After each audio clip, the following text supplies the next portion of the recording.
وقولوا لي واش باقيين كتعمروا شي سيجار ولا بريوات ولا رغيفات.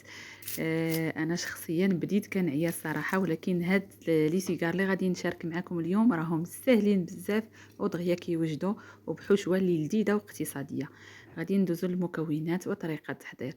انا صراحه عندي هنايا لقيت عندي غير واحد 3 ديال الميرلات في الفريغو، هما اللي غادي نحضر بهم هاد لي سيجار كيجيو لذاذ بزاف. عندي هنا كميه من الثومه وكميه من القزبر ومعدنوس اللي فرمتهم، وغادي نزيد عليهم شويه ديال الحامض معصر، ممكن ديروا حامض معصر ولا طبيعي ولا هذا، راه تقريبا نفس النتيجه كيعطيو. وغادي نزيد هنا شويه ديال السكنجبير او الزنجبيل وشويه ديال البزار او الفلفل الاسود، وغادي نضيف شويه د الملحه. ما تكثروش الملحه بزاف البنات حيت مازال عندنا مكونات اللي مالحه. غادي نضيف هنا الفلفل الاحمر او التحميره او البابريكا، وغادي نضيف صلصه الصوجا حتى هي راها مالحه. داكشي علاش قلت لكم ما تكثروش الملحه. هنا كنبقى ليا غير واحد شويه في هذه القريعه، غادي ناخذ واحده اخرى جديده. من بعد غادي نضيف هنا الحار، هنا الهريسه اللي محضراها على يدي حتى هي فيها شويه الملحه، وغادي ندير شويه ديال الزبده مذوبه، وغادي نخلط المكونات كامله مزيان. هاد الشرموله هذه هي اللي غادي نحضروا بها المكونات كامله ديال هاد الحشوه. هنا غادي نزيد شويه من صلصه الصوجا، هذه عاد غنحل هاد القريعه صافي، وغادي نخلط الكل جيدا. وغادي ندوز ناخذ لاطا اللي غادي نكون فرشت لها ورق الفرن، وغادي ندير فيها هاد الميرله هذه اللي حيدت لها السلسول ديالها، يعني راها منقيه مزيان. كانت عندي صراحه غير في الفريغو ماشي طريه، يعني ماشي من عند مول الحوت لهنا، كنت غاسلاها ودايراها في الكونجيلاتور صافي. غادي ندير ليها شويه ديال من هاد الشرموله هذه على هاد الشكل هذا. انا صراحه تشهيتهم هاد النهار هذا وقلت نوض نصاوبهم، علاش لا، واخا ما عنديش الحوت بزاف غادي نديروا واحد المكون اللي غادي يعاوننا مزيان ويعطينا النكهه ديال الحوت اللي غادي تكون مجهده وغادي يعجبوكم حتى نتوما. هكا الا ما كانش عندكم الحوت بزاف، اي نوع ديال الحوت اللي يكون فيه هكا الهبره ديروه، وديروا هاد المكونات اللي غادي نعطيكم، وغادي يجيوكم لي نيم ديالكم ولا لي سيكار ديالكم رائعين ولذاذ بزاف. صافي هنا غادي ندخلهم الفران يتحمروا او يطيبوا، ما تخليهمش ينشفوا بزاف. شعل عليهم من الفوق ومن التحت واحد 3 ساعات تقريبا كيكونوا طايبين، غير الفران خصو يكون سخون. صافي هنا غادي نخلي الحوت ديالي يطيب في الفران، وندوز ناخذ واحد المقيله اللي غادي ندير فيها شويه من زيت الزيتون، وغندير تقريبا واحد بصله تكون كبيره ولا جوج يكونوا متوسطين اللي قطعتهم رقاق.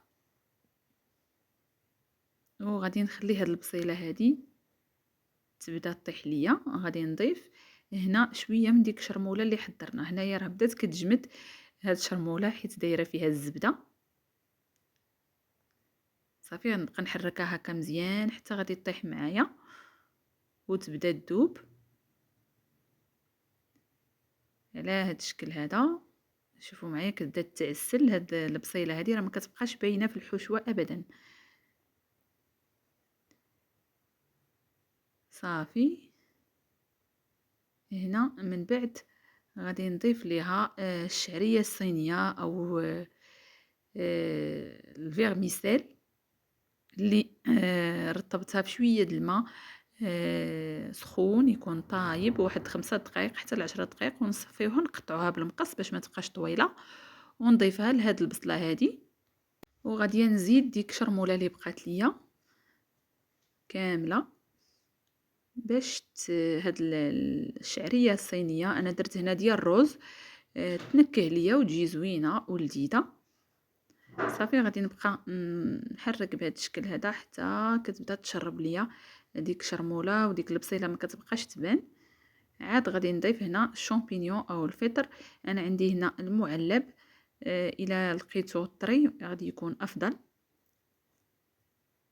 ونبدا نحرك على هذا الشكل هذا. راه كلشي طايب لينا غير كيتشحروا لينا وصافي.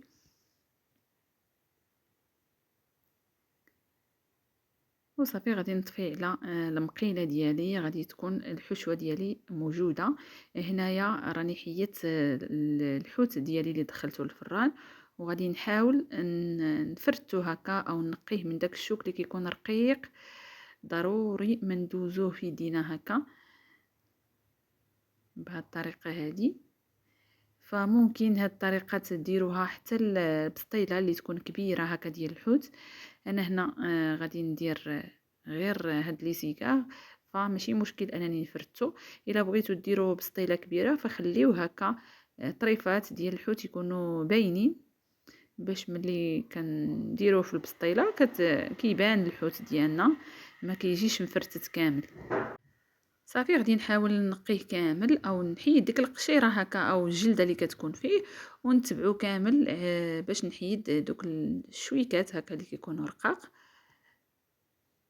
فممكن تستعملوا اي نوع ديال الحوت عندكم ولا متوفر عندكم ولا كتبغيوه. انا كما قلت لكم هادشي اللي كان متوفر عندي وتشهيتهم، وقلت نوض نحضرهم ضروري باي طريقه ممكنه. صافي نتوما شوفوا معايا انا كنتبعو كله. فغير هاد الحوت هذا راه كيجي بنين بهاد الشرموله هادي، غير بوحديتو تقدروا تاكلوه.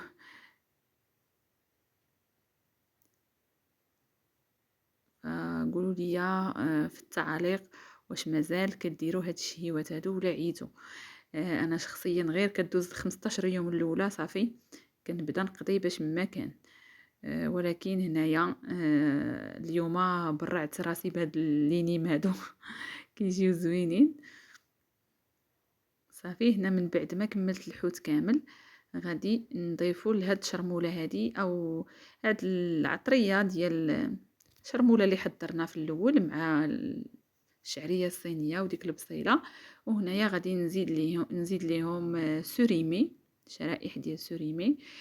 كما قلت لكم هذا المكون هذا كيزيد ينكههم لينا ويعطينا واحد النكهه زايده هكا ديال الحوت. صراحه انا هاد القضيه هذه شفتها في فاس. كنا مشينا لواحد الريستورون وطلبنا البسيطلات ديال الحوت. فملي حطوهم لينا كنلقى هاد السوريمي هذا في الحشوه. انا ضروري ما كنبقى نقلب الحشوات شنو فيهم، كيبان ليا هاد القطعات هادو ديال السوريمي وعجبني لوغو ديالهم. قلت والله الا فكره. هكا ما مكترينش الحوت الابيض بزاف، دايرينو ماشي ما دايرينوش، ولكن زايدين مركزين ديك النكهه ديال الحوت بهاد السوريمي هذا. فقلت حتى هذه فكره، علاش لا؟ الا ما كانش متوفر عندنا الحوت بزاف نديروهم. صافي قطعتهم هكا قطعات اللي صغارين. ممكن تستعملوا اي كميه بغيتو على حساب الحشوه ديالتكم وعلى حساب عدد افراد الاسره. صافي غادي نستمر هكا حتى غادي نساليهم. انا درت هنا واحد جوج ديال الباكيات او جوج ديال فيهم كل وحده فيها 3، يعني درت 6.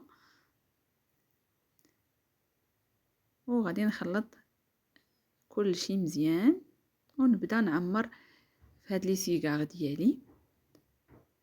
صدقوني كيجي المذاق ديالهم ولا اروع.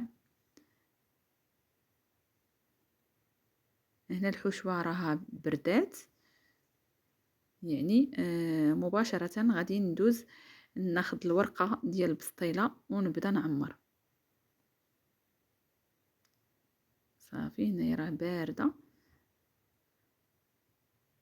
غادي نحاول نقلبها في هذا الاناء هذا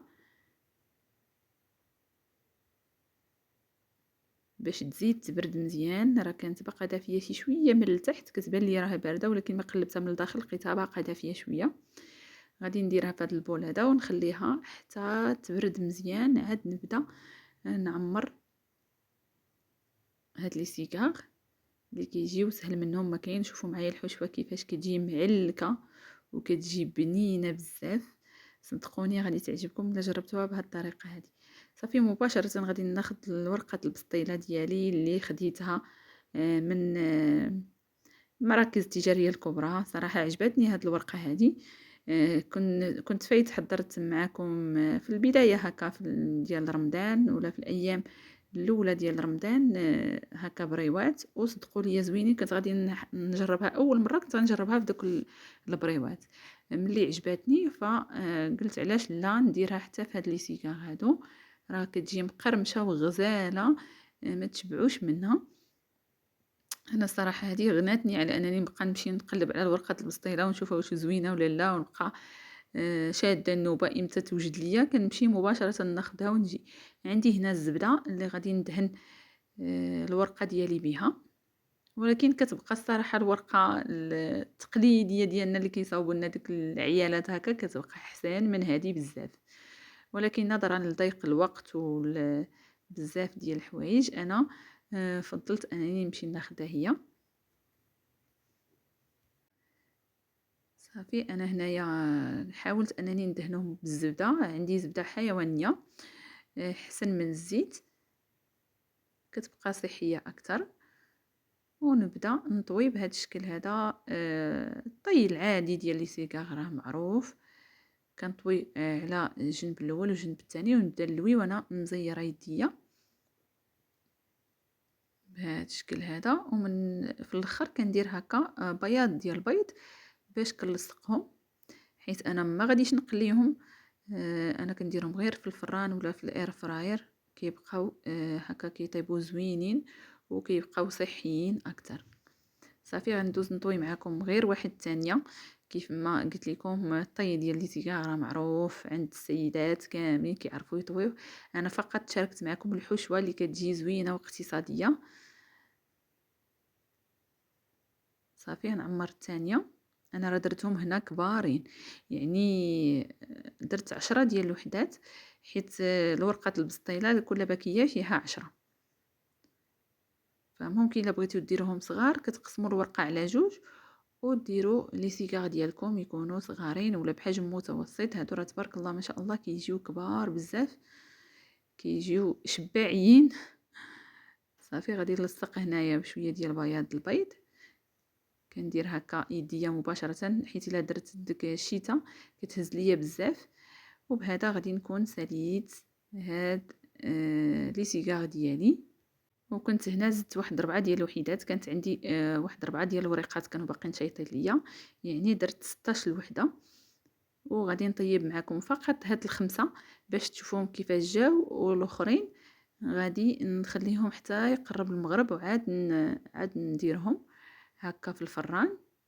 كندهنهم هكا بشويه الزبده ونشعل الفران من الفوق ومن التحت. ما تجهدوش البوطه بزاف او ما تجهدوش درجه الحراره بزاف، يعني ديروهم على 180 درجه وخليهم يتقرمشوا على خاطرهم باش كيطيبوا من الداخل وكيجيو مقرمشين ما كيتحرقوش.